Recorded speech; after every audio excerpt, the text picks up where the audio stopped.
তিন ম্যাচ সিরিজের শেষ টি-20তে কাল আয়ারল্যান্ডের বিপক্ষে মাঠে নামবে বাংলাদেশ। চট্টগ্রামের বীরশ্রেষ্ঠ মতিউর রহমান স্টেডিয়ামে ম্যাচ শুরু হবে দুপুর 2টায়। প্রথম দুই ম্যাচ শেষে 1-1 সমতা থাকায় এই ম্যাচটি অলিখিত ফাইনাল। আয়ারল্যান্ডের বিপক্ষে বাংলাদেশের টি-20 সিরিজ এখন 1-1 ব্যবধানে সমতায়। তাই সিরিজ নির্ধারণী ম্যাচে মুখোমুখি হবে দুই দল।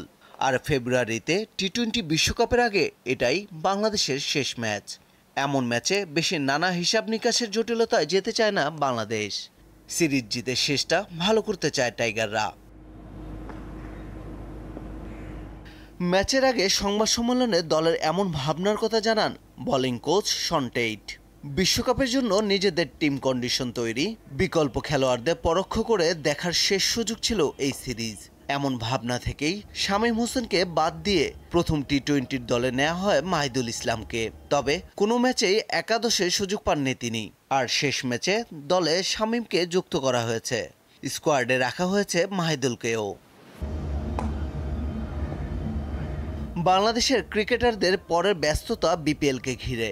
ডিসেম্বরের শেষ সপ্তাহে শুরু হতে যাওয়া এই টুর্নামেন্ট শেষ হবে টি-20 বিশ্বকাপের সপ্তাহ দুয়েক আগে। বিপিএল ও প্রস্তুতি ম্যাচ মিলিয়ে বিশ্বকাপের আগে প্রয়োজনীয় প্রস্তুতি হয়ে যাবে বলে মনে করেন টেইট। আমি চোটের সংখ্যা নিয়ে ভীত নই, এটা আমার নিয়ন্ত্রণে নেই। ভালো দিক হচ্ছে খেলোয়াড়েরা বিশ্বকাপের আগে প্রতিদ্বন্দ্বিতাপূর্ণ ক্রিকেট খেলবে। চোট যে কোনো সময় যে কোনো জায়গায় হতে পারে, এটা আমার নিয়ন্ত্রণে নেই। টি-20 বিশ্বকাপের উদ্বোধনী দিনে মাঠে নামবে বাংলাদেশ দল। দিনের দ্বিতীয় ম্যাচে ওয়েস্ট ইন্ডিজের মুখোমুখি হবে টাইগাররা। পারভেজ খোকন, দীপ্ত স্পোর্টস। 12 বছর পর হলো বিপিএল এর নিলাম, আর এতে সবাইকে ছাপিয়ে 1,10 লাখ টাকায় নাইম শেখকে কিনে নিয়েছে চট্টগ্রাম রয়্যালস। লিটন দাসকে 70 লাখ টাকায় কিনেছে রংপুর রাইডার্স। দল পেয়েছেন প্রথমবারের ডাকে অবিকৃত থাকা মাহমুদুল্লাহ ও মুশফিকুর রহিম। জাতীয় দলে অতটা নজর কাটতে না পারলেও 50 লাখ ভিত্তিমূল্যের নাইমকে নিয়ে আগ্রহ প্রকাশ করেছে বেশ কয়েকটি ফ্র্যাঞ্চাইজি। শেষ পর্যন্ত জিতেছে চট্টগ্রাম রয়্যালস। 1,10 লাখ টাকায় তারা দলে নিয়েছে তাকে, যা এবারের আসরে সর্বোচ্চ। 70 লাখ টাকায় রংপুর রাইডার্স দলে নিয়েছে এ ক্যাটাগরির অন্য ক্রিকেটার লিটন দাসকে। জাতীয় দলের টি-20 অধিনায়ক গত আসরে ছিলেন ঢাকা ক্যাপিটালসে।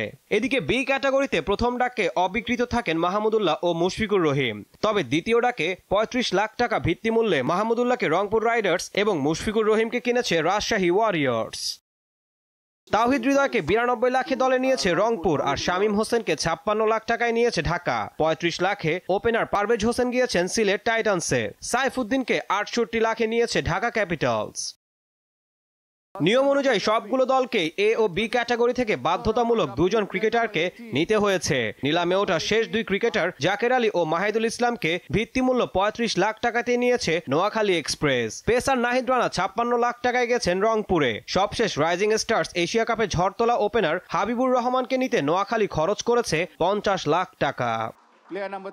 গত আসরে ঢাকা ক্যাপিটালসে খেলেছিলেন সাব্বির রহমান, তাকে 28 লাখ টাকায় ধরে রেখেছে ফ্র্যাঞ্চাইজিটি। একই সাথে ভিত্তিমূল্য 18 লাখ টাকায় তারা নাসির হোসেনকেও দলে ভিড়িয়েছে। এদিকে 12তম আসরের খেলোয়াড় নিলামের তালিকা থেকে 9 ক্রিকেটারকে বাদ দেওয়ার সিদ্ধান্তের বিরুদ্ধে 3টি রিট আবেদন করা হলেও সেই আবেদনগুলো সরাসরি খারিজ করে দিয়েছে হাইকোর্ট। ঈশান হাসান, দীপ্ত স্পোর্টস। হকি জুনিয়র বিশ্বকাপ হকিতে বাংলাদেশের অনূর্ধ্ব 21 দল দ্বিতীয় ম্যাচে দক্ষিণ কোরিয়ার সঙ্গে 3-3 গোলে ড্র করেছে। ভারতের তামিলনাড়ুতে 3 গোলে পিছিয়ে পড়া বাংলাদেশ আমিরুলের দুর্দান্ত নৈপুণ্যে ড্র নিয়ে মাঠ ছাড়ে শক্তিশালী কোরিয়ার বিপক্ষে। ডিফেন্ডার আমিরুল ইসলাম আগের ম্যাচে অস্ট্রেলিয়ার বিপক্ষে হ্যাটট্রিক করার পর এ ম্যাচেও হ্যাটট্রিক করেছেন। আর পুল পর্বে নিজেদের তৃতীয় ম্যাচে মঙ্গলবার বাংলাদেশ মুখোমুখি হবে 2 বারের রানার্স আপ ফ্রান্সের।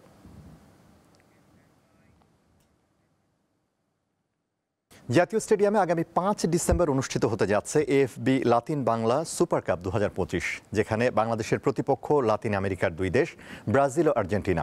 এরই মধ্যে এই টুর্নামেন্টের টিকিট বিক্রি শুরু করেছে আয়োজকরা। জাতীয় স্টেডিয়ামে 5 থেকে 11 ডিসেম্বর অনুষ্ঠিত হবে Latin Bangla super cup football. AFB প্রমোশনের আয়োজনে 3 দলের এই টুর্নামেন্টের পুরস্কার তুলে দিতে 11 ডিসেম্বর সকালে ঢাকায় আসছেন ব্রাজিলিয়ান কিংবদন্তি কাফু। সোমবার জাতীয় স্টেডিয়াম পরিদর্শন করেন আয়োজক কমিটি। এ সময় বাফুফের পক্ষ থেকে ফ্যাসিলিটিজ ও প্রোটোকল কমিটির 2 জন কর্তা উপস্থিত ছিলেন। এদিকে লাতিন বাংলা সুপার কাপের জন্য 29 সদস্যের দল ঘোষণা করেছে বাফুফে। স্কোয়াডে জায়গা পেয়েছেন 6 বাংলাদেশি বংশোদ্ভূত প্রবাসী ফুটবলার। 5 ডিসেম্বর আসরের প্রথম ম্যাচে ব্রাজিলের বিপক্ষে মাঠে নামবে গোলাম রব্বানীর শিষ্যরা।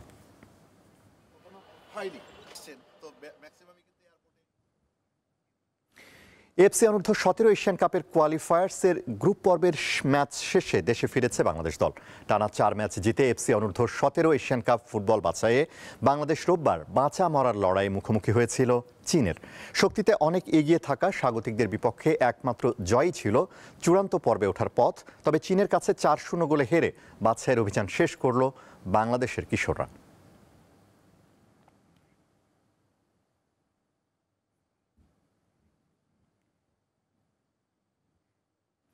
এই ছিল আজকের দীপ্ত স্পোর্টসে। দেশ বিদেশের খেলাধুলা নানা রকম খবর পেতে দীপ্ত স্পোর্টসের সাথেই থাকুন আর চোখ রাখুন দীপ্ত টিভির ডিজিটাল প্ল্যাটফর্মগুলোতে।